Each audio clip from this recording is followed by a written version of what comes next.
ಇನ್ನೇನಕ್ಕ ಮಾತಾಡ, ನನಗೂ ಹುಷಾರಿಲ್ಲ, ನನಗೂ ಗಂಟ್ಲು ನೋವು ಜರ ಹಾಸ್ಪಿಟ್ಲಿಗೆ ತೋರಿಸ್ಕೊಬಲ್ಲೆ ಕಲಕ. ಅವನಿಗೆ ಭಯ ಎಲ್ಲಿ ನಾನು ಗಿಲ್ಲಿ ಒಂದೆರಡು ಮಿಮಿಕ್ರಿ ಮಾಡು ಅಂತ ಹೇಳ್ಬಿಡ್ತೀನಿ ಅಂತ ಭಯ.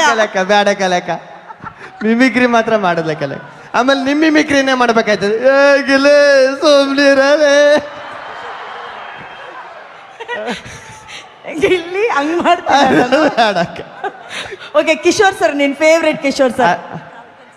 ಅಲ್ಲ ಕಲಕ, ನಿಮ್ಮಂದ್ ಮಾಡಿದ್ರೆ ಬೇಕಾದ್ರೆ ಸಮಸ್ಬಿಡ್ತೀರಿ. ಕಿಶೋರ್ ಸರ್ದು ಮಾಡಿ ಅವ್ರು ಫೋನ್ ಮಾಡಿತ್ತೀರೀಗ. ಯಾಗ್ರೂ ಬೇಕು ಇದೆಲ್ಲ ನಿಮಗೆ? ಇಲ್ಲ, ಕಿಶೋರ್ ಸರ್ಗೆ ಸ್ವಲ್ಪ ಗಂಡು ಕಟ್ಕೊಬಿಟ್ಟೈತೆ, ಬೇಜಾರಾಗ್ಬೇಡ್ರಿ. ನೆಕ್ಸ್ಟ್ ಟೈಮ್ ಬಂದಾಗ ಚೆನ್ನಾಗಿ ಮಾಡ್ತಾರೆ ಕಣ. ನೀ ಅದೊಂದು ಮಾಡ್ತಿದ್ಯಲ್ಲ, ಅದು ಮಾಡ. ನಮ್ಮೂರು ಹುಡುಗ ನಿಜವಾಗ್ಲೂ ನಮ್ಮವ್ರಿಗೆ ಇಲ್ಲಿ ಸಖತ್ ಖುಷಿ ಆಯ್ತದೆ. ಇಲ್ಲಿ ಯಾರು ಅಂತ ನೀವು ಕಂಡು ಹಿಡಿಬೇಕು.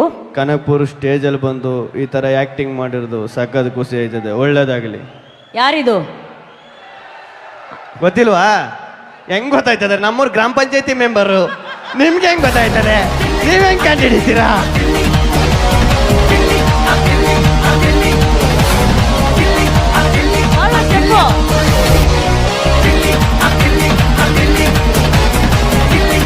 ಸಖತ್ ಖುಷಿ ಆಯ್ತು ಕನಕ. ಈಗ ನಮ್ಮ ನೆಚ್ಚಿನ ಗಿಲ್ಲಿಗೆ ಒಂದು ಪ್ರೀತಿಯ ಸನ್ಮಾನ. ಗಿಲ್ಲಿ ಒಂಚೂರು ಮುಂದೆ ಬಾ, ಇಲ್ಲಿ ಲೈಫಲ್ಲಿ ಇಷ್ಟು ಮುಂದೆ ಬಂದಿದ್ದ. ಲೈಫಲ್ಲಿ ತುಂಬಾ ನೀವು ಮುಂದೆ ಕಳಿಸ್ಬಿಟ್ಟಿದ್ದೀರ ಕನಕ.